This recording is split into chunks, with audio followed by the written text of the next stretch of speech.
welcome to your foundational class on crow pose.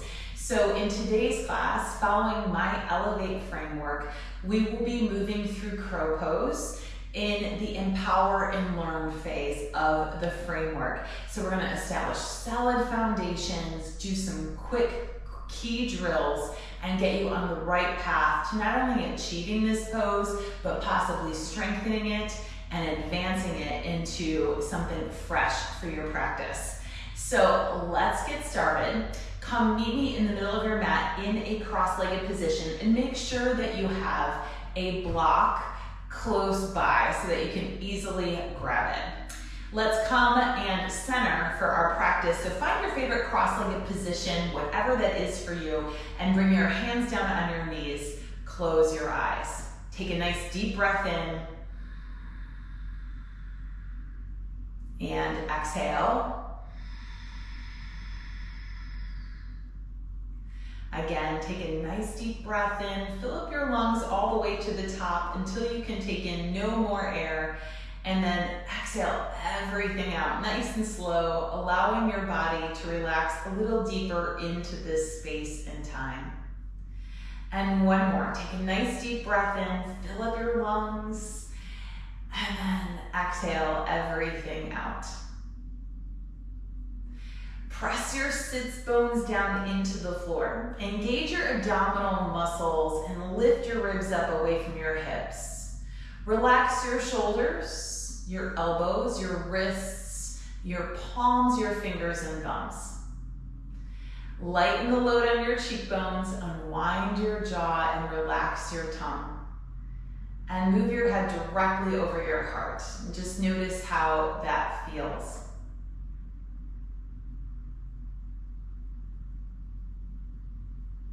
Bring your chin down to your chest and feel the back of the neck stretch.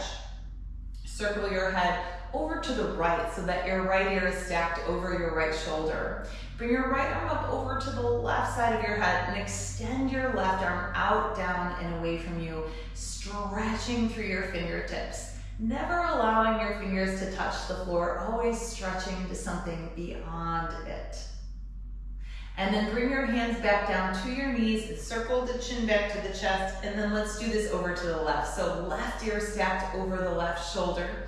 Bring your left arm up over to the right side of your head and extend your right arm out, down, and away from you. Finding that best line of stretch for you.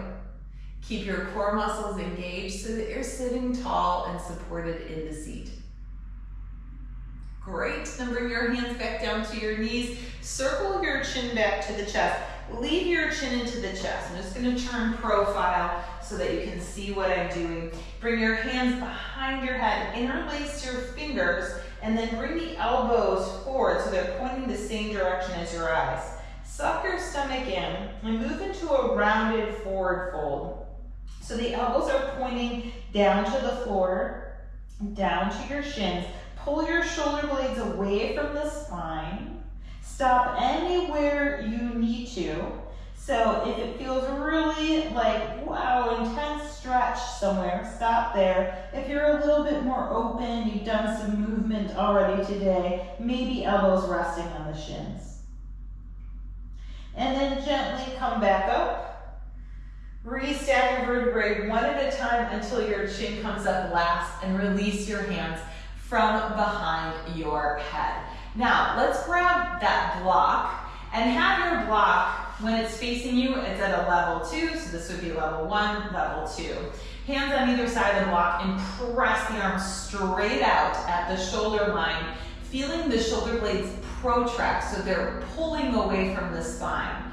Core is engaged, press the hands into the sides of the block, hold for 4, 3, 2, 1. Lift the block up, 45-degree angle, hold 4, 3, 2, 1. Bring the block right over your head, press up, hold 4, 3, 2, 1, and then come back down to the 45-degree angle, hold 4, 3, 2, 1, and then wrist in line with the shoulders, press forward, 4, 3, 2, 1. Awesome job. If you're using a cork block, it's like weightlifting, right? So take your block, you can now move it to the side and out of the way.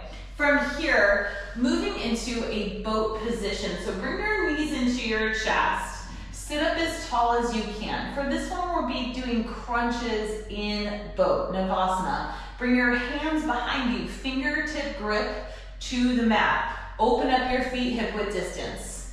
Good. From here, press fingers down, extend both legs. Good. From here, take your knees and pull them as close to your armpits as you can, and then extend back up. Good. Do it again. Knees in and up. Knees in and up. Let's do 3 more. Knees in and up. Knees in, squeeze, and up. Last one, here we go. Knees in, squeeze, squeeze, squeeze, and then extend the legs.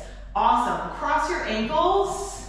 Actually, don't cross your ankles. Bring your feet flat to the mat, and then lift up and meet me in Malasana, yogi squat. Let me turn towards you.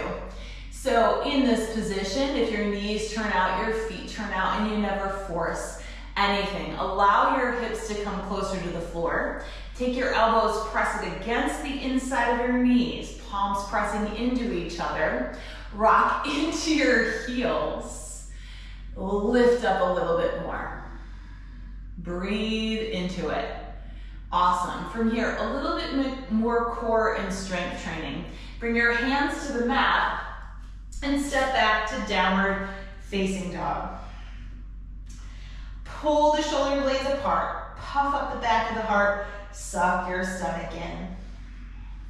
Moving from down dog to plank, tapping our right knee as high on the right arm as you can, hopefully to the elbow or above, as best you can, or get as close to the arm as you can. Work where you are. It's going to shift from day to day, and it's going to get better from day to day. So bring your right leg up, bend your right knee, look forward, bring the knee to the chest, shoulders stack over the wrist, tap right knee to the right elbow or above, and then move back to 3-legged dog. Again, bend your knee, pull the knee through, tap, knee to arm, leg goes back up. Let's do 4 more of these. Bend your knee and tap, picking up the pace a little bit. Bend your knee, pull through and tap. Good. Here we go. Bend your knee and tap. And 1 more. Here we go. Bend the knee and pull through. Woo! And tap. Awesome. Bring your right leg down. Immediately going to left side. Left leg lifts up. Bend your left knee. Pull the knee as close to your chest as you can. Tap left elbow to left knee. And do it again for 5. And up. 4. And up. 3. And up. 2. And up. And 1. And up. Awesome. Bring your left foot to the floor, knees down, and meet me here in the middle of your mat. Let's talk crow pose foundations. All right, so starting with your hands, let's come to a standing position. Shake out your arms, shake out your hands, press, and bring your hands to the floor, shoulder width distance. I'm gonna turn towards you. From here, look at your hands. Index fingers are parallel to each other. Take your middle finger and your ring finger and slide them in. So now these 3 fingers, index, middle, and ring, are on the same plane. You could draw a straight line between them. Puff up the back of the heart so that your chest is concave, shoulder blades are pulling apart. The next step, bring your knees as high on your arms as you can, and look forward. Next step, elbows come over the wrist. This is where people freak out normally because you're starting to feel lighter on your toes. So keep looking forward, avoid looking at yourself, and see if you can lift 1 foot up And then the other foot up, getting the body used to being in this place. If you've got a crow, see if you can lift one foot up, the other foot up, and hold it for 4, 3, 2, 1, and then come on down. You can do this. So the keys to it, make sure there's weight in your fingertips. Always look forward. Make sure that your elbows are stacked over your wrists and your shoulder blades are pulling apart. All right, so if we do just those things, more than likely, you're gonna fly in crow soon. You can, look, we're gonna try it one more time. If you'd like, if you're right at the beginnings of working through crow, you can have your arms on the outside, your knees on the outside of your arms. All right, so let's do it. One more. Hands come to the floor. Weight on the fingertips, slide middle finger and ring finger in. Puff up the back of the heart. Come high on your toes. Bring your knees to your arms and bring the chin forward. Come forward, bring elbows over the wrists. If you're working one foot at a time, work it. Otherwise, bring your feet up. Hold 4, 3, 2, and 1. Awesome job today. From here, meet me on your seats. Whew, lay down on your back. Arms out in a T. Walk your feet 2 inches to the left. Let your hips follow. Knees come to the chest. Supine twist. Knees to the right. Chin goes to the left. Breathe into it. So if you're at the beginning of your arm balancing practice, you're flying your first crow, you did something awesome for you today.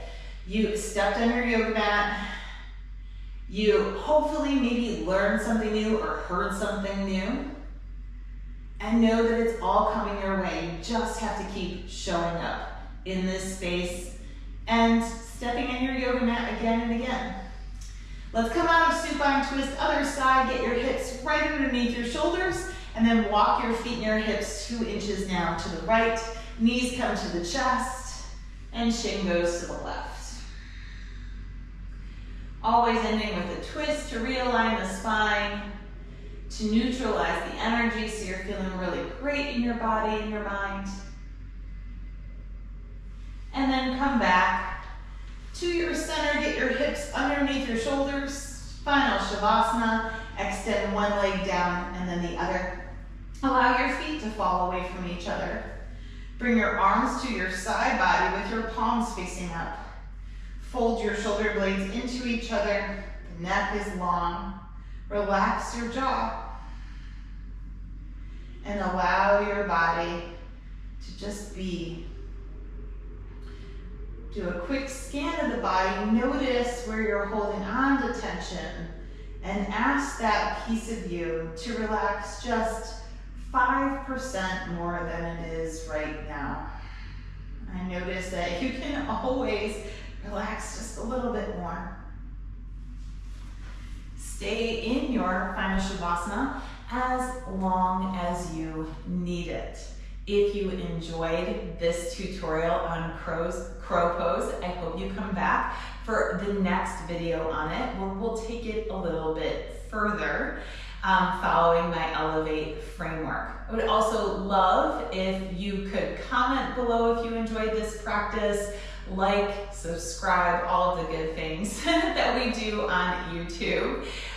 So grateful to connect with you and to share the practice. And if you'd like to dive a little deeper with me into your practice, then come join me through my online yoga studio, the Tori G Yoga Online Yoga Studio, where I use my Elevate framework to help you elevate your practice in a way that will surprise you.